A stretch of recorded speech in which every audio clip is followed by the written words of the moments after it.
Hello and welcome students, Gyanjyoti coaching সেন্টারের পক্ষ থেকে তোমাদের সকলকে আরো একবার স্বাগত। আশা করছি নতুন বছর কিন্তু তোমরা খুব সুন্দরভাবে শুরু করেছো এবং আগামী দিনগুলো তোমাদের সবার খুব ভালো কাটুক।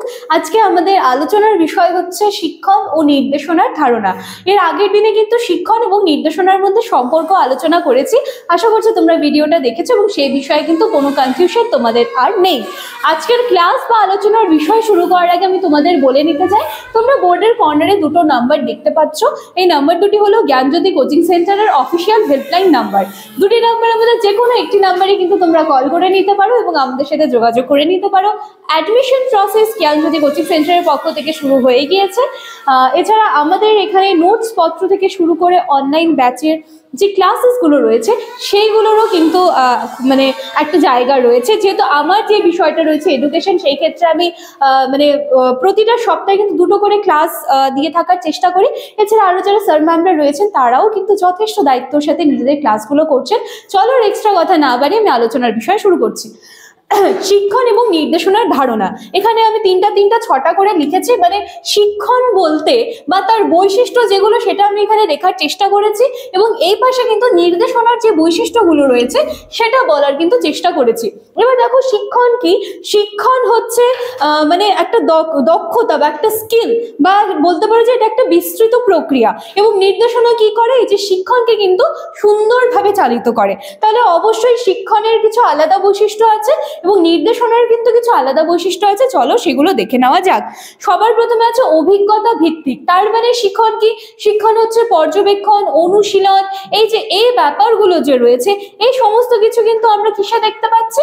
শিক্ষণে দেখতে পাচ্ছি। এবং এগুলো কোথা থেকে আসবে? এগুলো অভিজ্ঞতা যদি থাকে, তার মানে কি বলতো, এই যে শিক্ষণ যেটা রয়েছে না, সেটা পুরোটাই বলা হচ্ছে যে অভিজ্ঞতা থেকেই কিন্তু আসবে। তো সেখানে পর্যবেক্ষণ, অনুশীলন, এই যে বিষয়গুলো যে আছে সেটা অভিজ্ঞতা ভিত্তিকে কিন্তু চলে আসে। আচ্ছা, এরপরে রয়েছে পরবর্তী পয়েন্ট ব্যক্তি কেন্দ্রিক। কেন বলছে? প্রতিটা ব্যক্তি কিন্তু এই যে শিখন যে ব্যাপারটা রয়েছে, তো ইন্ডিভিজুয়ালি প্রতিটা ব্যক্তি কিন্তু নিজের গতিতে এবং নিজের মতন করে কিন্তু জিনিসটাকে শেখে। তো সেজন্য এই পয়েন্টটা এসেছে ব্যক্তি কেন্দ্রিক। এরপরে আছে ধারাবাহিক। এখানে বলা হচ্ছে যে শিক্ষণ একটা আজীবন চলমান কিন্তু প্রক্রিয়া। ঠিক আছে, মানে এটার কিন্তু থেমে থাকা নেই। এবং শিক্ষণ বলতে শুধুমাত্র যে তুমি পড়াশোনা থেকে শিখছো সেটাও কিন্তু নয়, তুমি যেখান থেকে যা শিখতে পারছো সেটাই কিন্তু বলা হচ্ছে যে তোমার শিক্ষণ। আচ্ছা, এবার চলো নির্দেশনাটা দেখে নিচ্ছি। সবার প্রথমে রয়েছে উদ্দেশ্যমূলক। তার মানে কি? সুনির্দিষ্ট একটা লক্ষ্য সামনে রেখে কিন্তু নির্দেশনা এগোয়, বা বলতে পারো যে নিজের একটা উদ্দেশ্য সামনে রেখে কিন্তু নির্দেশনা এগোয়। ঠিক আছে, এরপরে রয়েছে পরিকল্পিত।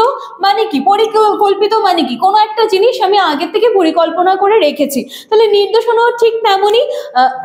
এবং আমরা এটা দেখেছি যে শিক্ষণকে কিন্তু বা শিক্ষণ যেটা রয়েছে সেটা সুন্দরভাবে কিন্তু সুষ্ঠুভাবে কাঠামোবদ্ধভাবে কিন্তু পরিচালনা হয় কিসের মাধ্যমে?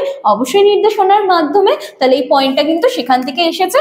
এবং চলো লাস্ট পয়েন্ট যেটা রয়েছে শিক্ষক কেন্দ্রিক, যে নির্দেশনা যেটা রয়েছে সেটা সাধারণত কিন্তু প্রশিক্ষক বলো বা শিক্ষক বলো এদের মাধ্যমে কিন্তু হয়ে থাকে, সেজন্য এই পয়েন্টটা চলে এসেছে কিন্তু শিক্ষক কেন্দ্রিক। তো এই ছিল আজকে আমার আলোচনার বিষয়, শিক্ষণ ও নির্দেশনার ধারণা।